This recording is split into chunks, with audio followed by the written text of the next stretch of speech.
Hi students, welcome to mechanics of structures class. இன்னைக்கான கிளாஸில் just pass ஆகிறதுக்கு எந்தெந்த யூனிட்டை ஃபஸ்ட்டில் படித்தா ஈஸியாக இருக்கும்னு ஆர்டர் மட்டும் பார்த்துக்கலாம். ஏதாவது 3 யூனிட்ஸை மட்டும் படிச்சிருந்தீங்கன்னா அந்த யூனிட்டில் இருக்கக்கூடிய கொஸ்டின் டஃப்பாக வந்துச்சுன்னா அடுத்த யூனிட்டில் இருக்கக்கூடிய ப்ராப்ளம் அட்டன் பண்ண முடியாது. ஸோ எல்லா யூனிட்டும் நீங்கள் படித்து வைக்கிறது தான் நல்லது. எந்த ஆர்டரில் படிக்கிறது ஈஸியாக இருக்கும், எதுக்கு இம்பார்ட்டன்ஸ் கொடுக்கணும் அப்படின்னு உள்ளது மட்டும் நம்ம பார்த்துக்கலாம். ஃபஸ்ட்டில் எல்லா தியரி கொஸ்டினும் படிச்சுக்கோங்க. ஒவ்வொரு யூனிட்டுக்கான இன்ட்ரோடக்ஷன் வீடியோஸில் அந்த தியரி கொஸ்டின்ஸ்க்கான ஆன்சர்ஸ் இருக்கும். அந்த எக்ஸ்ப்ளனேஷன் தமிழில் தான் இருக்கும். ஸோ நீங்கள் அண்டர்ஸ்டாண்ட் பண்ணிவிட்டு தமிழ்லேயும் அதுக்குள்ள ஆன்சரை எழுதிக்கலாம்.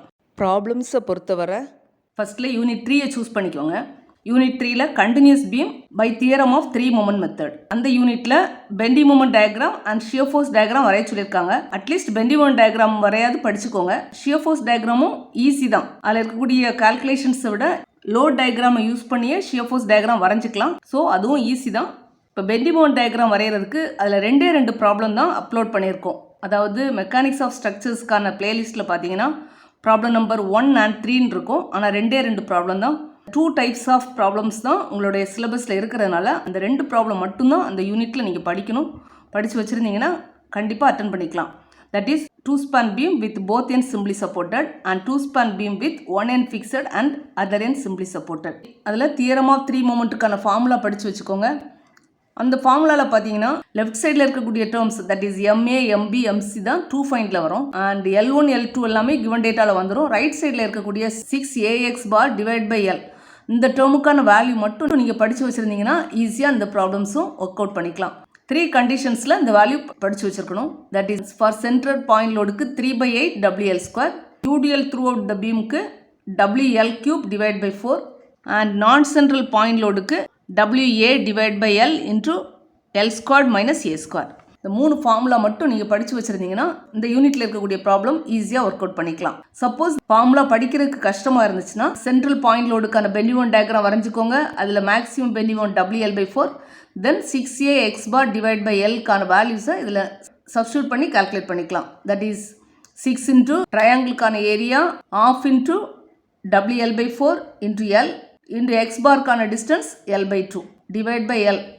இதை ரெடியூஸ் பண்ணாலும் 3/8 இன்ட்டு WL² கிடைக்கும். இப்படியும் போட்டுக்கலாம். சேம் வைஸ் UDLக்கும் இந்த பெண்டிங் மொமெண்ட் டயக்ராமை வரைஞ்சி அதுக்கான மேக்ஸிமம் வேல்யூ WL²/8. அதை யூஸ் பண்ணி இந்த டயக்ராமுடைய ஏரியா அண்ட் அதனுடைய சென்ட்ராய்டு டிஸ்டன்ஸ் எல்லாமே சப்ஸ்டியூட் பண்ணி எடுத்தாலும் WL³ டிவைட் பை 4 கிடைக்கும். நான் சென்ட்ரலோட பொறுத்தவரையில் கண்டிப்பாக ஃபார்முலாவே படித்து வச்சுக்கோங்க.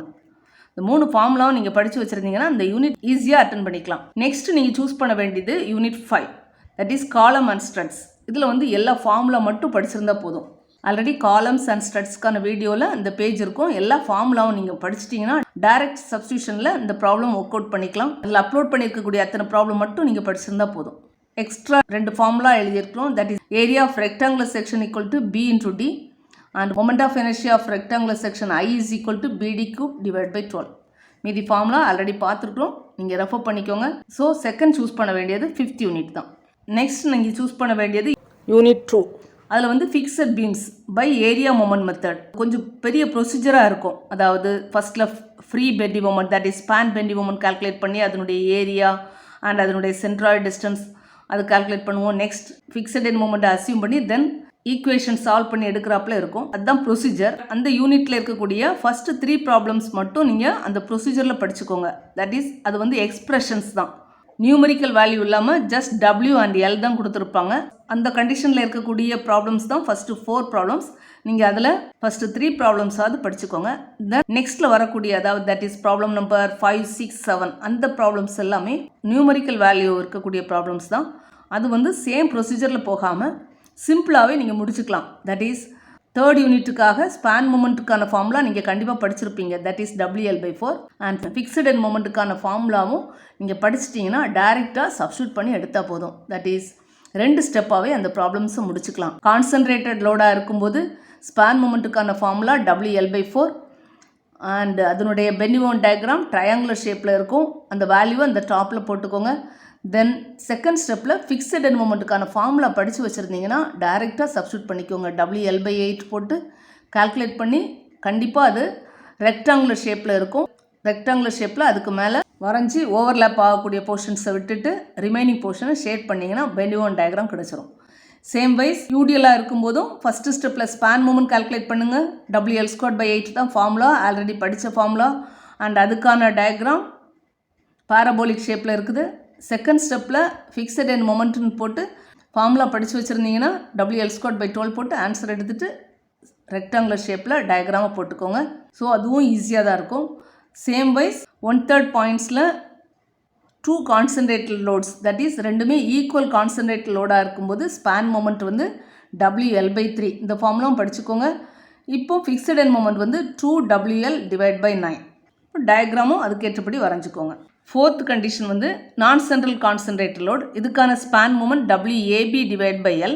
பாயிண்ட் லோடு இருக்கக்கூடிய இடத்துல தான் மேக்ஸிமம் பெண்டிங் மொமெண்ட் வர்றாப்புல ட்ரையாங்குலர் ஷேப்பில் டயக்ராம் வரைஞ்சிக்கோங்க. Then fixed end moment non central point லோடாக இருக்கும்போது எந்த சைடில் லோடு மூவ் ஆகிருக்குதோ அந்த சைடில் பெண்டிங் மொமெண்ட் ஜாஸ்தியாக இருக்கும்.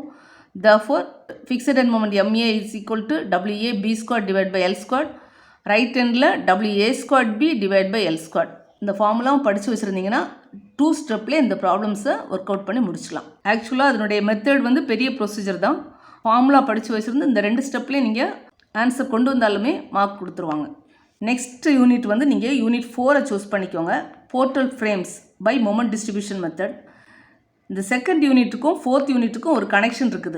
அங்கே ஃபிக்ஸட் அண்ட் மொமெண்ட்டுக்கான formula and free bending moment, that is span மொமெண்ட்டுக்கான ஃபார்முலா படிக்கிறதுனால அந்த ஃபார்முலாவை தான் இங்கே யூஸ் பண்ண போகிறோம். therefore செகண்ட் யூனிட் படிச்சிங்கன்னா கண்டிப்பாக ஃபோர்த் யூனிட்டும் உங்களுக்கு ஈஸியாக தான் இருக்கும்.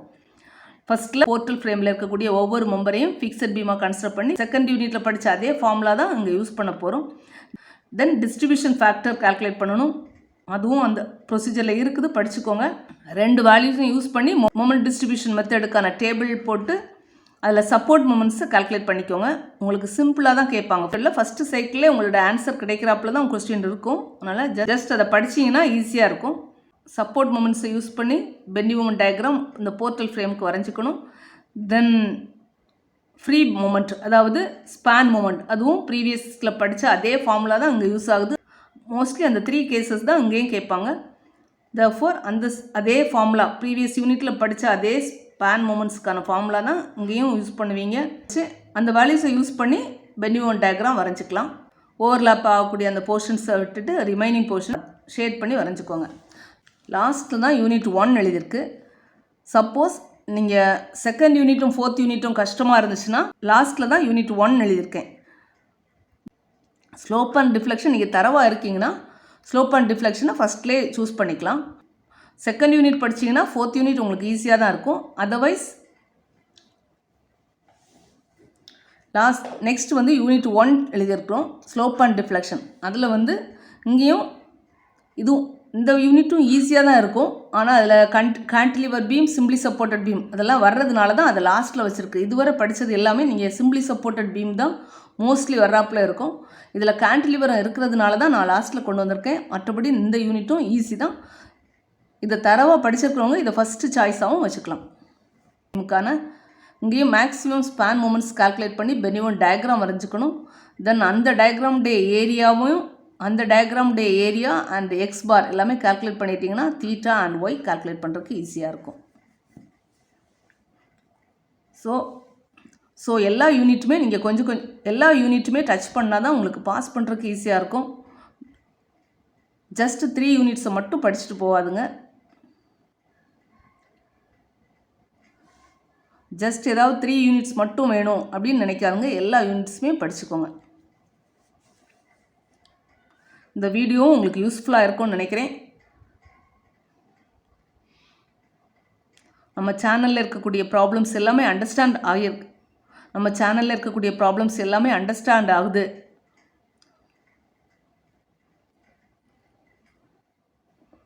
நம்ம சேனலில் இருக்கக்கூடிய ப்ராப்ளம்ஸ் எல்லாமே அண்டர்ஸ்டாண்ட் ஆகுது அப்படின்னா கண்டிப்பாக ஃப்ரெண்ட்ஸுக்கு ஷேர் பண்ணிக்கோங்க. Thank you all.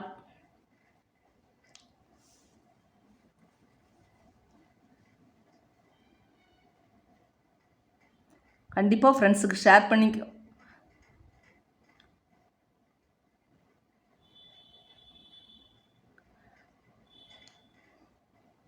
நம்ம சேனலில் இருக்கக்கூடிய ப்ராப்ளம்ஸ் எல்லாமே ஈஸியாக அண்டர்ஸ்டாண்ட் ஆகுது அப்படின்னு நினச்சிங்கன்னா கண்டிப்பாக ஃப்ரெண்ட்ஸுக்கு ஷேர் பண்ணிக்கோங்க. All the best.